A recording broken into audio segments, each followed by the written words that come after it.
Praise the Lord. அற்புத குழந்தை இயேசுவே, எங்களுக்காக வேண்டிக் கொள்ளும். இன்றைய வாசகங்கள் பாஸ்கா காலத்தின் 4ஆம் வாரம், ஏப்ரல் 30, வியாழக்கிழமை. முதல் வாசகம் திருத்துதர் பணிகள் நூலிலிருந்து வாசகம்.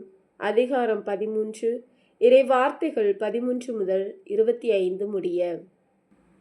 சகோதர சகோதரிகளே, பவுலும் அவரோடு இருந்தவர்களும் பாப்போவில் இருந்து கப்பலேறி பம்பிலியாவில் உள்ள பெருகை நகருக்கு வந்தார்கள். அங்கே யோவான் அவர்களை விட்டு அகன்று எருசலேமுக்கு திரும்பினார். அவர்கள் பெருகையிலிருந்து புறப்பட்டு சென்று பிசிதியாவில் உள்ள அந்தியோக்கியாவை அடைந்தார்கள். ஓய்வு நாளன்று அவர்கள் தொழுகை கூடத்திற்கு சென்று அங்கு அமர்ந்திருந்தார்கள். திருச்சட்டமும் இறைவாக்கினர் நூல்களும் வாசித்து முடிந்த பின் தொழுகை கூட தலைவர்கள் அவர்களிடம் ஆள் அனுப்பி, சகோதரரே, உங்களுள் யாராவது மக்களுக்கு அறிவுரை கூறுவதாயிருந்தால் கூறலாம் என்று கேட்டுக்கொண்டார்கள். அப்போது பவுல் எழுந்து கையால் சைகை காட்டிவிட்டு கூறியது: இஸ்ரேல் மக்களே, கடவுளுக்கு அஞ்சுவோரே, கேளுங்கள். இந்த இஸ்ரேல் மக்களின் கடவுள் நம்முடைய மூதாதையரை தேர்ந்தெடுத்தார். அவர்கள் எகிப்து நாட்டில் அந்நியர்களாக தங்கியிருந்த போது அவர்களை ஒரு பெரிய மக்களினமாக்கினார். பின்பு அவர் தம் தோள் வலிமையை காட்டி அவர்களை அந்த நாட்டை விட்டு வெளியே அழைத்து கொண்டு வந்தார். 40 ஆண்டு காலமாய் பாலை நிலத்தில் அவர்களிடம் மிகுந்த பொறுமை காட்டினார். அவர் கானான் நாட்டின் மீது 7 மக்களினங்களை அழித்து அவர்கள் நாட்டை இவர்களுக்கு ஏறக்குறைய 450 ஆண்டுகள் உரிமை சொத்தாக அளித்தார். அதன் பின்பு இறைவாக்கினர் சாமுவேலின் காலம் வரை அவர்களுக்கு நீதி தலைவர்களை அளித்தார். பின்பு அவர்கள் தங்களுக்கு ஓர் அரசர் வேண்டும் என்று கேட்டார்கள். கடவுள் கீசு என்பவரின் மகனான சவுல் என்பவரை அவர்களுக்கு அரசராக கொடுத்தார். பென்யமின் குலத்தினராகிய அவர் 40 ஆண்டுகள் ஆட்சி செலுத்தினார். பின்பு கடவுள் அவரை நீக்கிவிட்டு தாவீதை அவர்களுக்கு அரசராக ஏற்படுத்தினார்.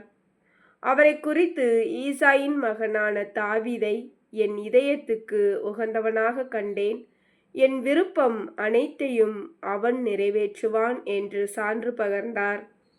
தாம் அளித்த வாக்குறுதியின்படி கடவுள் அவருடைய வழிமரபில் இருந்தே இஸ்ரேலுக்கு இயேசு என்னும் மீட்பர் தோன்ற செய்தார்.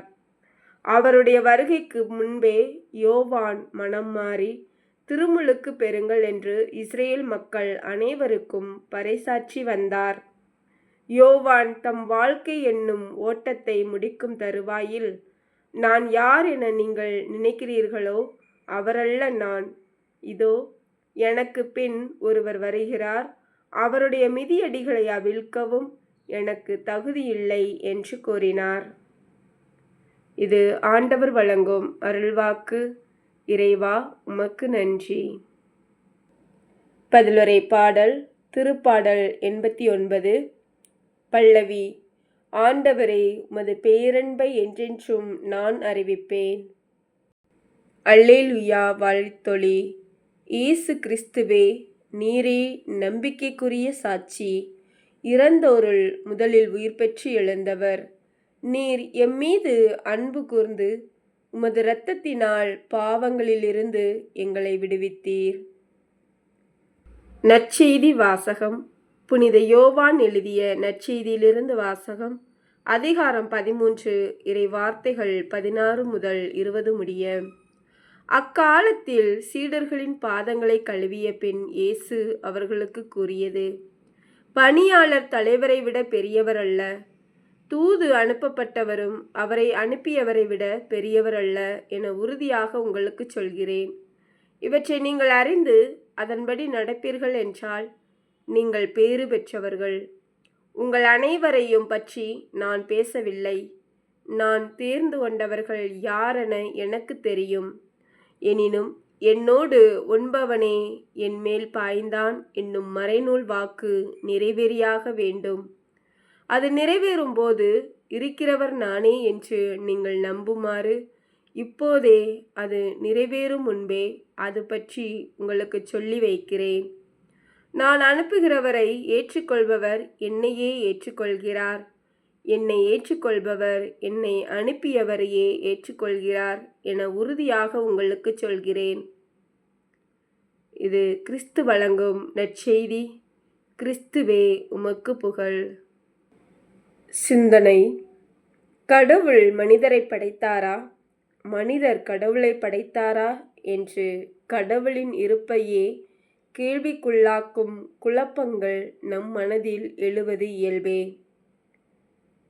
உயிர்த்த இறைவன் அனைத்து படைப்பிலும் வாழ்கின்றார். கடவுளை அனுபவிக்காது அறிவிப்பது அழுத்தம் தராது. இயேசுவை அறிய, அனுபவிக்க, அறிவிக்க நாம் ஒவ்வொருவரும் அழைக்கப்படுகின்றோம். மறைபொருளை உணர நாம் ஆர்வம் கொண்டால் இறைமை புலப்படும். கடவுளுக்காக ஒவ்வொரு நாளும் நாம் எவ்வளவு நேரம் ஒதுக்குகின்றோம்? சிந்திப்போம். ஆமேன். Praise the Lord. அற்புத குழந்தை இயேசுவே, எங்களுக்காக வேண்டிக் கொள்ளும்.